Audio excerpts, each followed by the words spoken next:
578-6101. That's 707-578-6101 or visit fountaingrovinn.com. Now, back to Silver Moments with Dr. Marsha Baltimore. For our audience, I just want to tell you that wonderful horn you hear is the horn of Mekiel Rubin.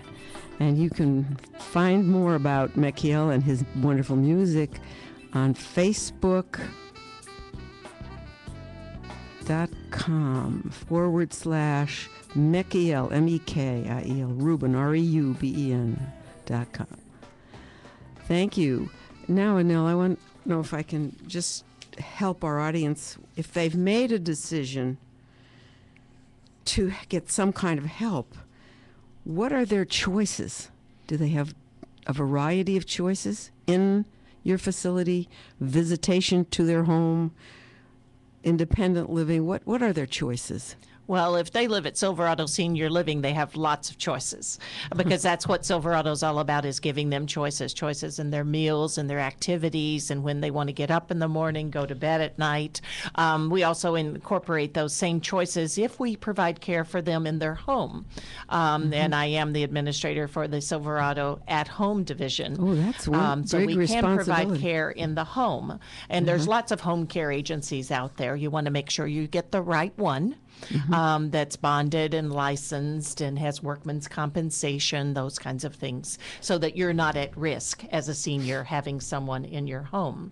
But overall, I think, the diagnosis plays a huge part in your choice as to where you go, whether you stay at home, whether you go to an assisted living, or maybe you need to be in skilled nursing, simply because the diagnosis warrants that. Maybe you need a skilled level of care.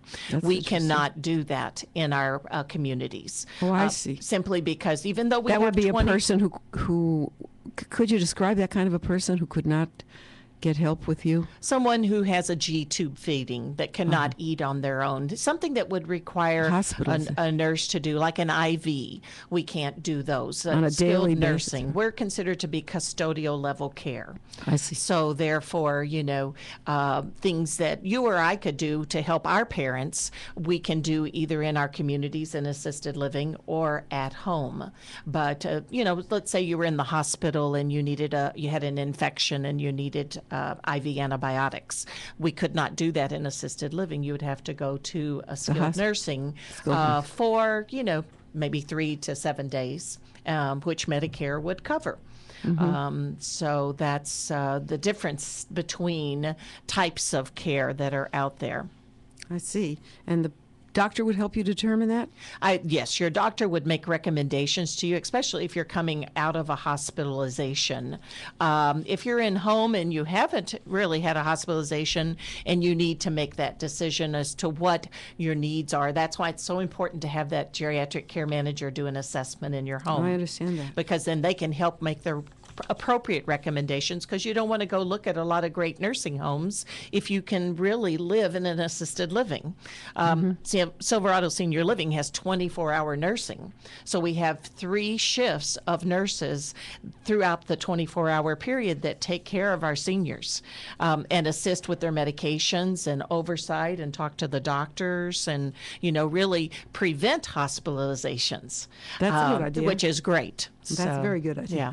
Exactly. All right. We wanted to talk a little bit about, do you accept Medicare? Do you accept long-term care policies?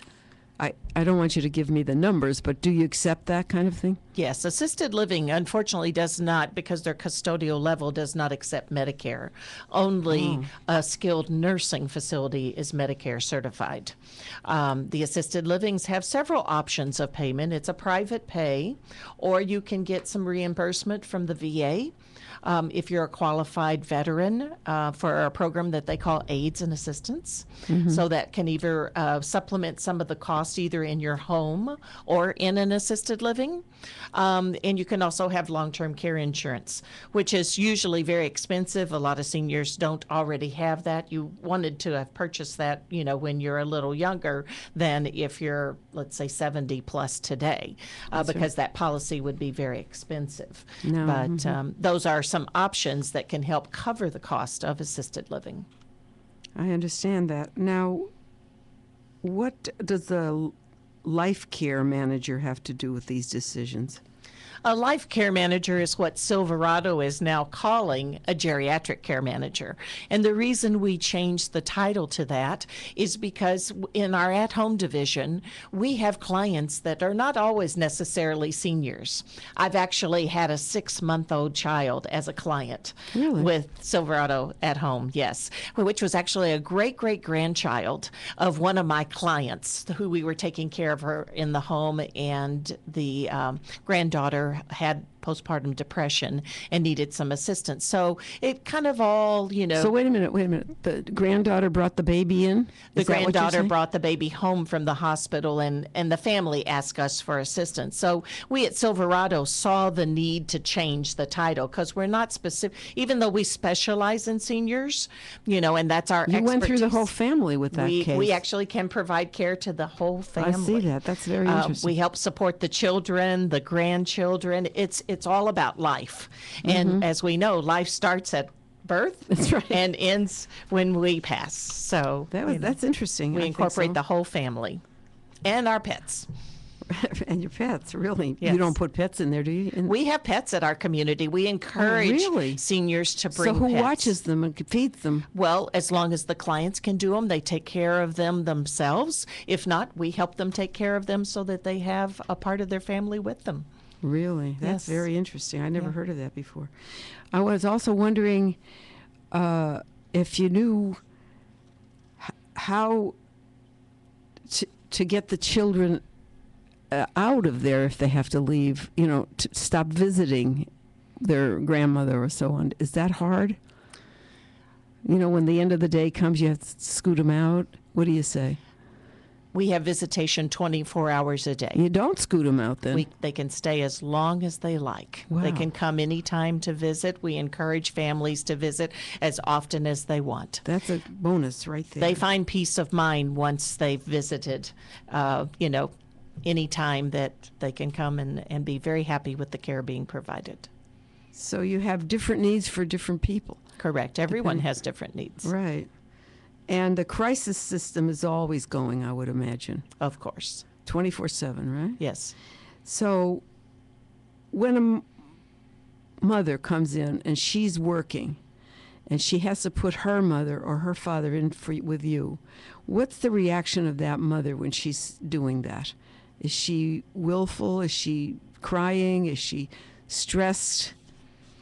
Everyone is different, it just depends on the relationship you have with your parent, and the ability, the comfort that you have in the decision that you made. Hopefully, by having an assessment and what we do is a transition package, we can talk more about that. Okay, I wanted to also say a question when we come back from this break about married folk living together in your community. Okay. We'll come back with that. Oh, I have a few minutes. Well, I once had a story about a guy who put his wife's picture on his desk in a nursing home and he didn't remember why. That's a problem in memory. So some people don't quite get it that badly, but if it happens, you have to be prepared for that memory loss. Right. We have Silver Moments. Taking a break.